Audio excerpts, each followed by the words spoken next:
Viewers welcome our program. So viewers गलबात करन जा रहे कि व्यूअर्स इवें जापता है कि अमरीका वालों भारत की जिहड़ी चूड़ी है होर कसी जा रही है और भारत नाल वपारक डील संबंधी जिहड़ी 25 अगस्त नूं होण वाली दिल्ली विच जिहड़े जाण वाले वफद जिहड़ी विजिट है उस नूं कैंसल कर दिता गया है। सो इस बारे आपां गलबात करन जा रहे हैं। सो असीं चाहांगे कि तुसीं इस तरह बने रहना, देखण सुन लई लिखण लई तुहाडा सब दा बहुत बहुत धन्नवाद जी। डॉक्टर साहब की कहना चाहोगे? ਦੇਖੋ ਇਹਨਾਂ 4-5 ਦਿਨਾਂ ਦੇ ਵਿੱਚ 2-3 ਜਿਹੜੀਆਂ ਵੱਡੀਆਂ ਇੰਟਰਨੈਸ਼ਨਲ ਖਬਰਾਂ ਜਾਂ ਸਾਰੇ ਮੀਡੀਆ ਦਾ ਫੋਕਸ ਸੀ ਉਹ ਜ਼ਾਹਰ ਹੈ ਟਰੰਪ ਪੁਤਿਨ ਮੀਟਿੰਗ ਸੀ, ਜਿਸ ਦਾ ਅਸੀਂ ਜਿਹੜਾ ਉਸ ਨੂੰ ਦੇਖਿਆ ਕਿ ਭਾਈ ਉਹ ਬੇਸ਼ੱਕ ਬੜੀ ਗਰਮਜੋਸ਼ੀ 'ਚ ਹੋਇਆ, ਦੁਨੀਆ ਦੀਆਂ ਨਜ਼ਰਾਂ ਲੱਗੀਆਂ ਹੋਈਆਂ ਸੀ, ਲੇਕਿਨ ਕੋਈ ਟੈਂਪਰੇਰੀ ਸੀਜ਼ ਫਾਇਰ ਦੀ ਗੱਲ ਵੀ ਨਹੀਂ ਨਿਕਲੀ। ਰਾਦਰ ਟਰੰਪ ਨੇ ਇਹ ਕਿਹਾ ਕਿ ਜੀ ਪਰਮਾਨੈਂਟ ਟਾਕ ਹੋਏਗੀ। ਔਰ ਫੌਰਨ ਬਾਅਦ ਪੁਤਿਨ ਦੇ ਜਾਣ ਤੋਂ ਯੂਰਪ ਦੇ ਲੀਡਰ, ਯੂਰਪੀਅਨ ਯੂਨੀਅਨ ਦੇ, ਬ੍ਰਿਟਿਸ਼ ਪ੍ਰੀਮੀਅਰ ਸਟਾਈਮਰ ਔਰ ਖ਼ਾਸ ਤੌਰ 'ਤੇ ਜ਼ੈਲੈਂਸਕੀ ਦੇ ਨਾਲ ਵੀ ਜਿਹੜੀ ਮੁਲਾਕਾਤ ਪ੍ਰੈਜ਼ੀਡੈਂਟ ਟਰੰਪ ਦੀ ਹੋਈ ਉਹ ਆਪਟਿਕਸ ਜੇ ਅਸੀਂ ਦੇਖੀਏ ਤੇ ਜ਼ੈਲੈਂਸਕੀ ਨੂੰ ਇਸ ਵਾਰ ਇੱਕ ਔਨਰੇਬਲ ਜਿਹੜਾ ਬੰਦਾ ਆਪਣੇ ਲੋਕਾਂ ਦੇ ਲਈ ਖੜ੍ਹਾ ਹੈ ਉਸ ਤਰੀਕੇ ਦੇ ਨਾਲ ਵਾਈਟ ਹਾਊਸ ਨੇ ਵੀ ਡੀਲ ਕੀਤਾ, ਕੋਈ ਉਹਨੂੰ ਡਿਸਮਿਸ ਨਹੀਂ ਕੀਤਾ। ਔਰ ਜਿਹੜਾ ਪ੍ਰੋਮਿਸ ਹੈ ਜਾਂ ਅਮਰੀਕਾ ਦੀ ਕੋਸ਼ਿਸ਼ ਹੈ, ਕਿਉਂਕਿ president Trump Putin positive optics ਸੀਗੀਆਂ ਲੇਕਿਨ ਕੋਈ ਡੀਲ ਸਟ੍ਰਾਈਕ ਨਹੀਂ ਹੋਈ। ਔਰ ਉਸ ਪੀਰੀਅਡ 'ਚ ਜਿਹੜਾ ਫੀਅਰ ਸੀ ਯੂਕਰੇਨੀਅਨ ਲੋਕਾਂ ਨੂੰ ਵੀ ਔਰ ਯੂਰਪੀਅਨ ਯੂਨੀਅਨ ਨੂੰ ਵੀ ਕਿ ਕਿਉਂਕਿ ਪ੍ਰੈਜ਼ੀਡੈਂਟ ਟਰੰਪ ਨੇ ਜਿਹੜੀ ਇੰਡੀਕੇਸ਼ਨ ਦਿੱਤੀ ਸੀ ਕਿ ਜਿਹੜੀ ਟੈਰੀਟਰੀ ਜਿਹਦੇ ਕੋਲ ਹੈ ਉਹ ਰੱਖੇ ਔਰ ਸੀਜ਼ ਫਾਇਰ ਹੋਏ, ਉਹਦਾ ਮਤਲਬ ਇਹ ਸੀ ਵੀ ਆਲਮੋਸਟ 20% ਯੂਕਰੇਨ ਦੀ ਟੈਰੀਟਰੀ ਜਿਹੜੀ ਹੈ ਉਹ ਰਸ਼ੀਆ ਦੇ ਕੋਲ ਚਲੀ ਜਾਣੀ ਸੀ। ਸੋ ਉਹਦਾ ਇੱਕਦਮ ਯੂਰਪ ਦੇ ਵਿੱਚ ਵੀ ਵਿਰੋਧ ਹੋਇਆ ਔਰ ਇਹ ਵੀ ਹੋਇਆ ਵੀ ਕਿਸਮਤ ਸਾਡੀ ਦਾ ਫੈਸਲਾ ਕਰੇਗਾ ਉਹ ਜਿਹੜੇ ਬਾਹਰ ਹੈ, ਇੱਕ ਹਮਲਾਵਰ ਹੈ ਰਸ਼ੀਆ, ਅਮਰੀਕਾ ਦਾ ਉਹਦੇ ਕੋਈ ਹੈ ਨਹੀਂ। ਸੋ ਉਸ ਸਾਰੇ ਦੇ ਚੱਲਦਿਆਂ ਮੈਨੂੰ ਲੱਗਦਾ ਵੀ ਪ੍ਰੈਜ਼ੀਡੈਂਟ ਟਰੰਪ ਵੀ ਜਿਹੜੇ ਪਹਿਲਾਂ ਉਹ ਇਹ ਸੋਚਦੇ ਸੀ ਕਿ ਵੀ ਇੱਕ ਟੈਂਪਰੇਰੀ ਸੀਜ਼ ਫਾਇਰ ਹੋ ਜਾਏ, ਬਾਅਦ 'ਚ ਨਜਿੱਠਿਆ ਜਾਏਗਾ, ਜਿਹੜੀ ਟੈਰੀਟਰੀ ਜਿਹਦੇ ਕੋਲ ਹੈ ਉਹਨੂੰ ਆਧਾਰ ਬਣਾਇਆ ਜਾ ਸਕਦਾ। ਪਰ ਜਿਹੜਾ ਯੂਰਪੀਅਨ ਯੂਨੀਅਨ ਦਾ ਔਰ ਇਹ ਪ੍ਰੈਸ਼ਰ ਸੀ ਉਹਦੇ ਥੱਲੇ ਪ੍ਰੈਜ਼ੀਡੈਂਟ ਟਰੰਪ ਨੇ ਵੀ ਜਿਹੜਾ ਹੈ ਉਹ ਫਿਰ ਟੈਂਪਰੇਰੀ ਸੀਜ਼ ਫਾਇਰ ਦੇ ਉੱਤੇ ਜ਼ੋਰ ਦੇਣ ਦੀ ਥਾਂ ਪੀਸ ਡੀਲ, ਔਰ ਉਹਦੇ 'ਚ ਵੀ ਉਹਨਾਂ ਨੇ ਯੂਕਰੇਨ ਨੂੰ ਸਿਕਿਉਰਿਟੀ ਦੀ ਗਰੰਟੀ ਦਿੱਤੀ ਹੈ, ਭਾਵੇਂ ਫੌਜ ਨਹੀਂ ਅਮਰੀਕਾ ਉਤਾਰੇਗਾ ਪਰ ਏਰੀਅਲ ਸਿਕਿਉਰਿਟੀ। ਔਰ ਇਹਦੇ 'ਚੋਂ ਕੀ ਨਿਕਲੇਗਾ ਕੀ ਨਹੀਂ ਇਹ ਵੱਖਰੀ ਕਹਾਣੀ ਹੈ। ਲੇਕਿਨ ਇਸ ਸਾਰੇ 'ਚੋਂ ਜਿਹੜਾ ਇਹ 2 ਹਫ਼ਤੇ ਦੇ ਵਿੱਚ ਜਿਹੜਾ ਮਾਹੌਲ ਬਣਿਆ ਉਹਨੇ ਭਾਰਤ ਨੂੰ ਬੜੀ ਬੁਰੀ ਤਰ੍ਹਾਂ ਐਕਸਪੋਜ਼ ਕੀਤਾ ਜੀ।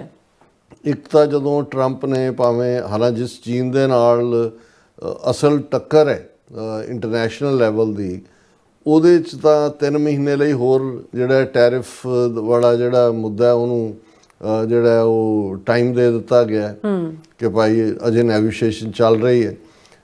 ਇਸੇ ਤਰ੍ਹਾਂ ਬਾਕੀ ਯੂਰਪੀਅਨ ਯੂਨੀਅਨ ਨਾਲ ਵੀ ਡੀਲ ਸਟ੍ਰਾਈਕ ਹੋ ਗਈ, ਹੋਰ ਮੁਲਕਾਂ ਨਾਲ ਵੀ, ਵਿਤਨਾਮ, ਜਾਪਾਨ ਔਰ ਦੂਸਰੇ ਪਾਕਿਸਤਾਨ ਉਹਨਾਂ ਦੇ ਨਾਲ। ਲੇਕਿਨ ਇੰਡੀਆ 'ਤੇ ਜਿੱਥੇ 25% ਟੈਰਿਫ ਲਾਇਆ ਵਪਾਰਕ ਟ੍ਰੇਡ ਡੀਲ ਜਿਨ੍ਹਾਂ ਨੇ ਸਭ ਤੋਂ ਪਹਿਲਾਂ ਅਮਰੀਕਾ ਨਾਲ ਨੈਗੋਸ਼ੀਏਸ਼ਨ ਸ਼ੁਰੂ ਕੀਤੀ, ਉੱਥੇ 25% ਰਸ਼ੀਅਨ ਆਇਲ ਬਾਏ ਕਰਨ ਦੇ ਥੱਲੇ ਠੋਕਿਆ। ਹੁਣ ਇਸ ਸਾਰੇ ਦੇ ਚੱਲਦਿਆਂ ਇੰਡੀਆ ਦੇ ਵਿੱਚ ਇੱਕ ਕਲਾਸ ਜਿਹੜੀ ਬੜੀ ਹੋਪਫੁਲ ਹੋ ਕੇ ਦੇਖ ਰਹੀ ਸੀ ਕਿ ਜੇ ਟੈਂਪਰੇਰੀ ਸੀਜ਼ ਫਾਇਰ ਹੋ ਗਿਆ ਰਸ਼ੀਆ ਔਰ ਯੂਕਰੇਨ ਦੇ ਵਿਚਾਲੇ ਤੇ ਜਿਹੜਾ 25% ਰਸ਼ੀਅਨ ਆਇਲ ਬਾਏ ਕਰਨ ਦੇ ਲਈ ਟੈਰਿਫ ਹੈ ਵੀ ਫਿਰ ਤਾਂ ਰਸ਼ੀਆ ਨਾਲ ਅਮਰੀਕਾ ਦੇ ਵਧੀਆ ਸੰਬੰਧ ਹੋ ਜਾਣਗੇ ਤੇ ਉਹ ਹਟ ਜਾਏਗਾ।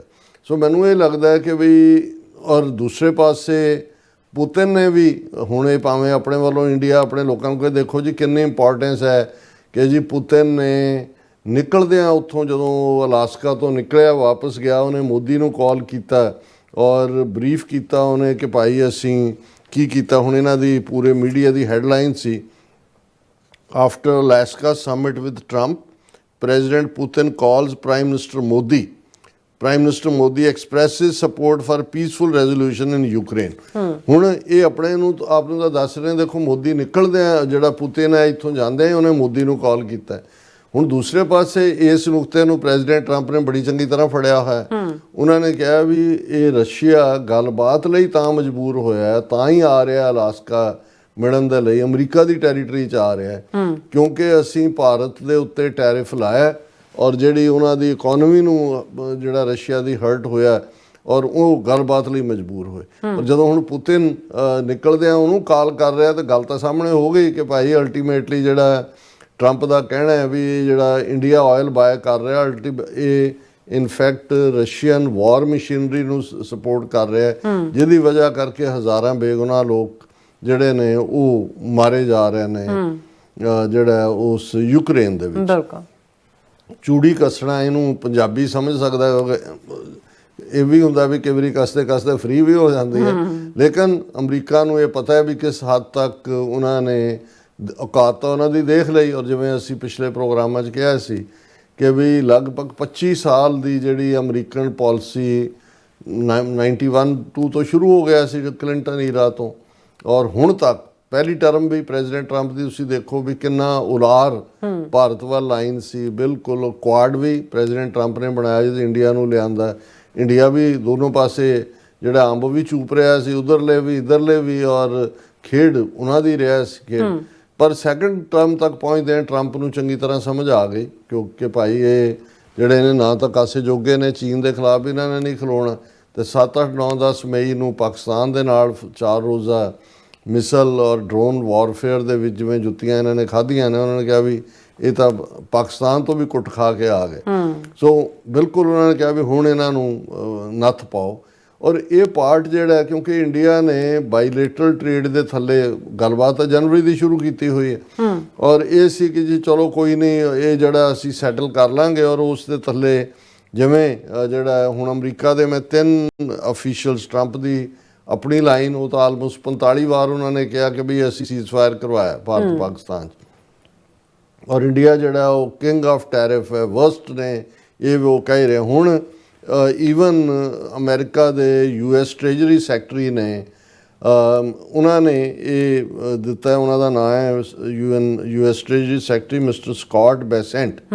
ਉਹਨਾਂ ਨੇ ਕਿਹਾ opportunistic arbitrage is unacceptable, US treasury secretary on India's Russian oil trade. ਹੁਣ ਮੈਂ ਵੀ ਡਿਕਸ਼ਨਰੀ 'ਚ ਦੇਖਿਆ ਕਿ ਵੀ ਇਹ ਜਿਹੜੀ ਹੈ ਆਰਬਿਟਰੇਜ ਕੀ ਹੈ।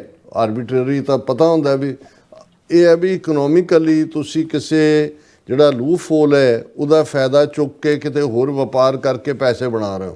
ਔਰ ਜੋ ਇੰਡੀਆ ਨੇ ਕੀਤਾ ਵੀ ਕਿੱਥੇ ਉਹ 1-2% ਆਇਲ ਬਾਏ ਕਰਦਾ ਸੀ ਰਸ਼ੀਆ ਤੋਂ, ਉਹਨੂੰ ਸਬਸਿਡਾਈਜ਼ ਕੀਤਾ ਇਹਨਾਂ ਨੇ 32-33% ਕਰਕੇ ਰੀਪ੍ਰੋਸੈਸ ਕਰਕੇ ਦੂਜਾ। ਹੁਣ ਐਗਜ਼ੈਕਟਲੀ ਉਹਨਾਂ ਨੇ ਕੀ ਕਿਹਾ US ਟ੍ਰੇਜਰੀ ਸੈਕਟਰੀ ਨੇ, ਉਹਨਾਂ ਦੇ ਲਫ਼ਜ਼ਾਂ 'ਚ ਸੁਣੀਏ। ਉਹਨਾਂ ਨੇ ਕਿਹਾ ਜੀ ਕਿ he criticized India's import of Russian oil saying the country is profiting from the ongoing Ukraine war, ਕਿ ਲੋਕ ਮਰ ਰਹੇ ਨੇ ਇਹ ਪੈਸੇ ਕਮਾ ਰਹੇ ਨੇ। CNBC ਨੂੰ ਇੰਟਰਵਿਊ ਦਿੱਤਾ ਬੈਨੇਟ ਨੇ, ਉਹਨਾਂ ਨੇ ਕਿਹਾ ਜੀ ਯੂਕਰੇਨ ਨਾਲ ਜੰਗ ਸ਼ੁਰੂ ਹੋਣ ਤੋਂ ਪਹਿਲਾਂ ਇੰਡੀਆ ਦਾ 1% ਆਇਲ ਹੀ ਰਸ਼ੀਆ ਤੋਂ ਆਉਂਦਾ ਸੀ, ਪਰ ਹੁਣ ਇਹ 42% ਹੈ। The system is allowing India to profit here by buying cheap Russian oil, reselling it and pocketing $16 billion in excess profits. This opportunistic arbitrage is unacceptable. ਉਹਨਾਂ ਕਿਹਾ ਵੀ ਜੰਗ ਤੋਂ ਪਹਿਲਾਂ 1% ਸੀ, ਹੁਣ 42% ਹੈ। ਇਹ ਪ੍ਰੋਸੈਸ ਕਰਕੇ ਚੀਪ ਲੈਂਦੇ ਨੇ, ਰਸ਼ੀਅਨ ਆਇਲ ਵੇਚ ਰਹੇ ਨੇ। $16 ਬਿਲੀਅਨ ਜਿਹੜਾ ਉਹਨਾਂ ਨੇ ਜਿਹੜਾ ਉਹ ਕਮਾਇਆ। ਸੋ ਹੁਣ ਇਹ US ਦੇ ਜਿਹੜਾ ਟ੍ਰੇਜਰੀ ਸੈਕਟਰੀ ਨੇ ਵੀ ਇਹਨਾਂ ਦਾ ਪੂਰਾ ਪਾਰਟ ਖੋਲ੍ਹਿਆ ਕਿ ਵੀ ਕੀ ਹੈ। ਹੁਣ ਅਸੀਂ ਜਿਹੜਾ US ਟ੍ਰੇਡ ਐਡਵਾਈਜ਼ਰ ਨੇ ਅਮਰੀਕਾ ਦੇ mister ਨਵਾਰੋ, India's purchase of Russian crude funding war in Ukraine has to stop, US trade advisor ਨਵਾਰੋ। ਉਹਨੂੰ ਕਿਹਾ ਵੀ ਇੰਡੀਆ ਫੰਡ ਕਰ ਰਿਹਾ ਰਸ਼ੀਆ ਦੀ ਇਹ ਸਾਰੀ ਵਾਰ ਮਸ਼ੀਨਰੀ ਨੂੰ। ਫਿਰ ਉਹਨਾਂ ਨੇ ਕਿਹਾ India acts as a global clearing house for Russian oil, converting embargoes crude into high value exports while giving Moscow the dollars it needs, Peter Navarro said in an opinion piece published in the Financial Times. ਪੂਰਾ detail article ਹੈ। ਉਹਨਾਂ ਨੇ ਕਿਹਾ ਵੀ India ਜਿਹੜਾ ਹੈ ਇਹ crude oil bye ਕਰਦਾ ਹੈ, ਉਹਨੂੰ ਹਾਈ ਵੈਲਿਊ ਐਕਸਪੋਰਟਸ ਕਨਵਰਟ ਕਰਦਾ ਹੈ, ਔਰ ਜਿਹੜੇ ਮਾਸਕੋ ਨੂੰ ਡਾਲਰ ਚਾਹੀਦੇ ਨੇ ਉਹਨੂੰ ਇਹ ਦੇ ਰਿਹਾ। ਔਰ ਇਹ ਸਾਰੇ ਦੇ ਚੱਲਦੇ ਆ ਜਿਹੜਾ ਬਾਈਲੈਟਰਲ ਟ੍ਰੇਡ ਡੀਲ ਦੇ ਲਈ ਪਹਿਲਾਂ ਤੋਂ ਡਿਸਾਈਡਡ ਸੀ ਕਈ ਮਹੀਨਿਆਂ ਤੋਂ ਕਿ ਜਦੋਂ ਦੀ ਇਹ ਡੀਲ ਕਿ ਜੀ 25 ਅਗਸਤ ਨੂੰ ਜਿਹੜਾ ਹੈ ਉਹ ਅਮਰੀਕਨ ਟੀਮ ਜਾਏਗੀ ਦਿੱਲੀ ਦੇ ਵਿੱਚ ਬਾਈਲੈਟਰਲ ਡੀਲ ਕਰਨ ਦੇ ਲਈ, ਉਸ ਨੂੰ ਅੱਗੇ ਤੋਰਨ ਦੇ ਲਈ ਹੁਣ ਇਹਨਾਂ ਦੀ ਅੱਜ ਦੀ ਮੇਨ ਖਬਰ ਹੈ US financial Times the US negotiators call off Delhi trip, halt trade talks with India ahead of 6th bilateral trade agreement। ਕਿ ਵੀ ਅਮਰੀਕਾ ਨੇ ਗੱਲਬਾਤ ਰੋਕ ਦਿੱਤੀ ਹੈ ਟ੍ਰੇਡ ਦੀ। ਜਿਹੜਾ ਉਹਨਾਂ ਦਾ 25 ਅਗਸਤ ਨੂੰ ਜਿਹੜਾ ਵਫਦ ਜਾਣਾ ਸੀ ਉਹ ਉਹਨਾਂ ਨੇ ਕਿਹਾ ਵੀ ਹਾਲ ਦੀ ਘੜੀ ਅਸੀਂ ਬਿਲਕੁਲ ਨਹੀਂ ਜਾ ਰਹੇ, ਕੋਈ ਗੱਲਬਾਤ ਨਹੀਂ ਹੈ।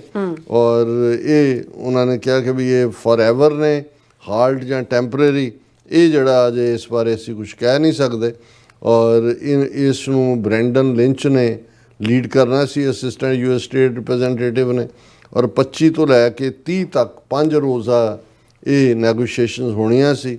ਇਹ ਕੀ ਪਲੇਟਫਾਰਮ ਇੰਡੀਆ ਨੂੰ ਲੱਗਦਾ ਸੀ ਕਿ ਵੀ ਹੁਣ ਥੋੜਾ ਰਸ਼ੀਆ ਦੇ ਨਾਲ ਜਿਹੜਾ ਹਾਲਟ ਹੋਇਆ ਹੌਸਟਿਲਿਟੀ ਦੇ ਵਿੱਚ ਜਾਂ ਉਹ ਆਇਆ ਔਰ ਪਲੇਜ਼ੈਂਟਰੀਜ਼ ਨੇ, ਸ਼ਾਇਦ ਇੰਡੀਆ ਨੂੰ ਆਫ ਦਾ ਹੁੱਕ ਕੋਈ ਵਕਤ ਮਿਲ ਜਾਏ ਔਰ ਇਸ ਸਾਰੇ ਦੇ ਉੱਤੇ। ਪਰ ਉਹਨਾਂ ਨੇ ਕਿਹਾ ਕਿ ਵੀ ਇਹ ਜਿਹੜਾ ਇਸ ਸਭ ਦੇ ਬਾਵਜੂਦ ਭਾਰਤ ਨੂੰ ਉਹਨਾਂ ਨੇ ਕਿਹਾ ਕਿ ਵੀ ਅਸੀਂ ਆਪਣਾ ਟ੍ਰੇਡ ਮਿਸ਼ਨ ਨਹੀਂ ਭੇਜ ਰਹੇ, ਅਸੀਂ ਇਹਨਾਂ ਸਾਰਿਆਂ ਨੂੰ ਹਾਲਟ ਕਰ ਰਹੇ ਹਾਂ। ਔਰ ਇਸ ਸਾਰੇ ਦੇ ਚੱਲਦੇ ਆ ਇਸ ਨੂੰ ਹੀ ਕਹਿੰਦੇ ਨੇ ਕਿ ਚੂੜੀ ਹੋਰ ਕੱਸਣਾ। ਹੁਣ ਇਹ ਹੈ ਵੀ ਕਿੰਨਾ ਕੁ ਪ੍ਰੈਸ਼ਰ ਇੰਡੀਆ ਲੈ ਸਕੇਗਾ। ਅੰਦਰ ਉਹਨਾਂ ਦੇ ਖਲਬਲੀ ਮਚੀ ਹੋਈ ਹੈ। ਐਸ ਜੈਸ਼ੰਕਰ ਰਸ਼ੀਆ ਨੂੰ ਦੌੜ ਰਿਹਾ ਹੈ, ਅਜੀਤ ਡੋਵਾਲ ਚਾਈਨਾ ਨੂੰ ਦੌੜ ਰਿਹਾ ਹੈ, ਮੋਦੀ ਨੇ ਨੈਕਸਟ ਮੰਥ ਫਿਰ ਜਾਣਾ ਹੈ ਬ੍ਰਿਕਸ ਦੇ ਹਵਾਲੇ ਨਾਲ। ਉੱਥੇ ਇਸ ਵੇਲੇ ਤਰਲੇ ਕਰ ਰਹੇ ਨੇ, ਰਸ਼ੀਆ ਦੇ ਕਰ ਰਹੇ ਨੇ ਜੀ ਚੀਨ ਤੋਂ, ਤੇ ਚੀਨ ਦੀਆਂ ਸਾਰੀਆਂ ਟਰਮਸ ਹੁਣ ਇਹਨਾਂ ਨੂੰ ਨਾ ਉਹ ਟੈਰੀਟਰੀ ਯਾਦ ਆ ਰਹੀ ਹੈ ਕਿ ਜਿਹੜੀ ਉਹਨੇ ਲਈ ਹੈ, ਨਾ ਉਹਨਾਂ ਨੂੰ ਡੀਐਸਕੇਲੇਸ਼ਨ ਦਾ ਫਿਕਰ ਹੈ, ਨਾ ਬਾਰਡਰ। ਹੁਣ ਕਹਿੰਦੇ ਜੀ ਫਲਾਣਾ 2008 ਵਾਲਾ ਜਿਹੜਾ ਐਗਰੀਮੈਂਟ ਸੀ ਤੇ ਫਲਾਣਾ ਅਸੀਂ ਚੀਨ ਨਾਲ ਗੱਲਬਾਤ ਲਈ ਤਿਆਰ ਹੈ। ਉਹਨਾਂ ਦੇ ਵੀਜ਼ੇ ਵੀ ਖੋਲ੍ਹ ਦਿੱਤੇ ਨੇ, ਫਲਾਈਟਸ ਵੀ ਸ਼ੁਰੂ ਹੋ ਗਈਆਂ ਡਾਇਰੈਕਟਲੀ। ਚੀਨ ਨੇ ਵੀ ਜਿਹੜਾ ਰੇਅਰ ਅਰਥ ਮਟੀਰੀਅਲ ਜਾਂ ਫਰਟੀਲਾਈਜ਼ਰਸ ਦੇ ਉੱਤੇ ਪਾਬੰਦੀ ਲਾਈ ਸੀ ਉਹ ਖੋਲ੍ਹ ਦਿੱਤੀ ਹੈ। ਸੋ ਜਾ ਕੇ ਪੂਰੀ ਤਰ੍ਹਾਂ ਚੀਨਮ ਸ਼ਰਣਮ ਗੱਛਾਮੀ। ਤੇ ਇਧਰ ਜਿਹੜਾ ਇਹਨਾਂ ਦਾ ਬਲਫ ਸੀ ਅਮਰੀਕਾ ਨੂੰ 25 ਸਾਲ ਤੋਂ ਜਿਹੜਾ ਇਹਨਾਂ ਨੇ ਇਸ ਢੰਗ ਨਾਲ ਕਰ ਰਹੇ ਸੀ ਕਿ ਜੀ ਅਸੀਂ ਤੁਹਾਡੇ ਬਹੁਤ, ਸਾਡੀਆਂ ਵੈਲਿਊਜ਼ ਵੀ ਹੋਈ, ਤੁਹਾਡੀਆਂ ਵੀ ਹੋਈ।